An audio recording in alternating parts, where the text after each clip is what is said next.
প্রিয় ভিউয়ার্স, আসসালামু আলাইকুম। কেমন আছেন সবাই? আশা করি ভালো আছেন। মিস রিয়া 316 চ্যানেলের পক্ষ থেকে আপনাদের সবাইকে স্বাগতম। তো আমি আজকে খুব গুরুত্বপূর্ণ একটা টিউটোরিয়াল নিয়ে আপনাদের সামনে আসছি। তো আজকে টিউটোরিয়ালের প্রধান যে হেডলাইন সেটা হচ্ছে আপনি কিভাবে বুঝবেন আপনার ইমো অ্যাকাউন্ট হ্যাক হয়েছে, বা হ্যাক হলে আপনি কি করবেন।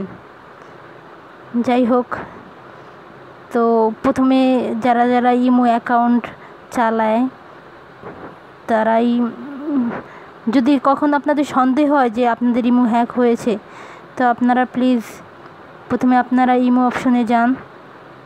ইমো অপশনে যাওয়ার পরে দেখুন, ইমো অপশনে যাওয়ার পরে এরকম একটা ইন্টারফেস আসবে। আসার পর ধরেন আপনি কাউকে SMS করেননি, কিন্তু দেখা গেল একটা আইডি থেকে, ধরেন এই একটা আইডি, এই আইডিতে আপনি কখনো SMS করেননি, দেখছেন যে এখানে SMS চলে গেছে। তো এরকম যদি কোনো কিছু হয়, কখনো কোনো সন্দেহজনক কিছু, তাহলে অবশ্যই আপনারা এটা বুঝবেন যে হ্যাক হয়েছে। তারপর আলাদা একটা পন্থা আছে, সেটা হচ্ছে এই আমি দেখাচ্ছি।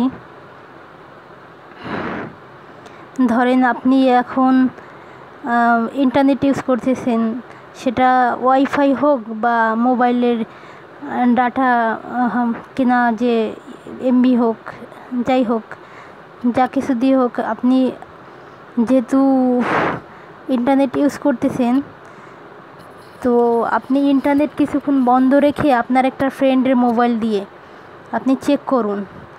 ধরেন আমি এই যে আমার একটা ফ্রেন্ডের মোবাইলে আমি কল দিই,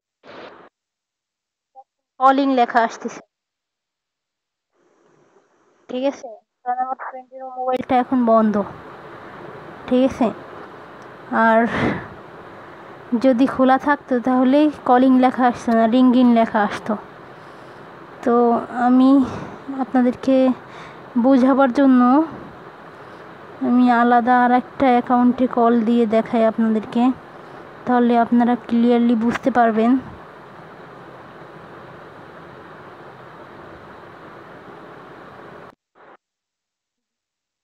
রিংগিং লেখা আসতেছে, তার মানে এটা খোলা আছে।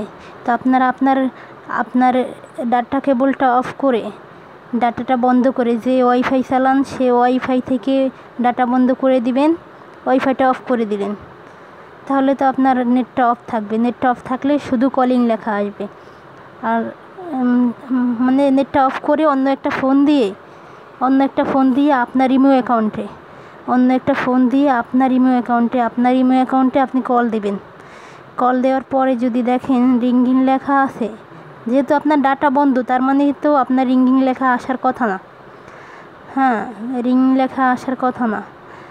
তো তারপর যদি দেখেন যে নেট অফ করার পরেও ডাটা অফ আছে, নেট অফ করার পরেও আপনার অ্যাকাউন্টটা চলতেছে, তখন আপনি কি করবেন? তখন এটার প্রতিকার কি? যেহেতু আপনার আইডিটা হ্যাক হয়ে গেছে, আর যদি শুধু কলিং লেখা আসে তাহলে মনে করবেন হ্যাক হয়নি। এটার একটাই যে এটা বোঝার জন্য একটাই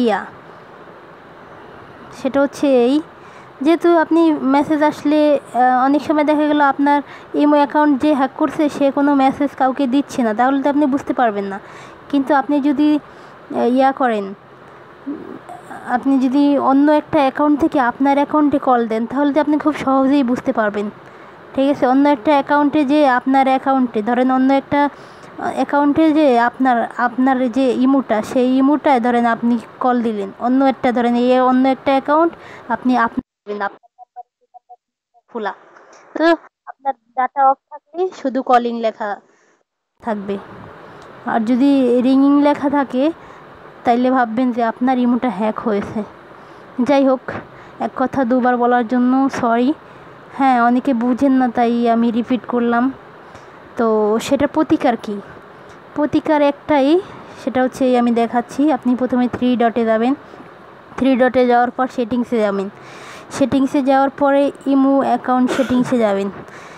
তারপর দেখবেন এখানে delete imo account, delete imo account. হ্যাঁ, পরে আপনি ডিলিট ইমো অ্যাকাউন্টে আসবেন। আসার পর এখানে আপনার ফোন নাম্বারটা, যে ফোন নাম্বারটা দিয়ে আপনি ইমোটা খুলেছেন, সেটা এখানে করবেন।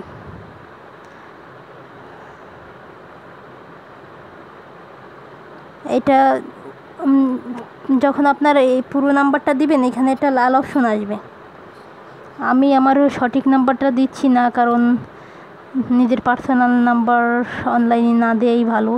ঠিক আছে, আপনি যখন আপনার পুরো নাম্বারটা এখানে তুলবেন, তখন দেখবেন এখানে একটা ডিলিট অপশন আসবে। ডিলিট অপশনে আসলে আপনি এটা 2বার যদি প্রেস করেন তাহলে ডিলিট হয়ে যাবে। আর একবার ডিলিট করলে তাহলে আপনার যত ধরনের হ্যাক আছে সব হ্যাক, মানে অন্য কেউ যদি আপনার ইমো হ্যাক করে থাকে তাহলে ওখানের যে লগ ইন সব আউট হয়ে যাবে। হ্যাঁ, লগ আউট হয়ে যাবে। আর সব প্রকার হ্যাকিং, ঠিক আছে, লগ আউট হয়ে যাবে আর হ্যাক থেকে আপনি বেঁচে যাবেন। সো বুঝতেই পারছেন। তো আমার ভিডিও থেকে যদি কেউ কোনো উপকার পেয়ে থাকেন কিংবা একটু ভালো লেগে থাকে কোনো, তাহলে আমার চ্যানেলটা প্লিজ সাবস্ক্রাইব করবেন আর আমার চ্যানেলে একটা লাইক দিবেন ভিডিওটা দেখে। হ্যাঁ, তো যাই হোক, ভিডিওটা অনেক লম্বা হয়ে গেছে। আর প্লিজ প্লিজ প্লিজ একটা সাবস্ক্রাইব। হ্যাঁ, আল্লাহ হাফেজ, ভালো থাকবেন। আল্লাহ হাফেজ।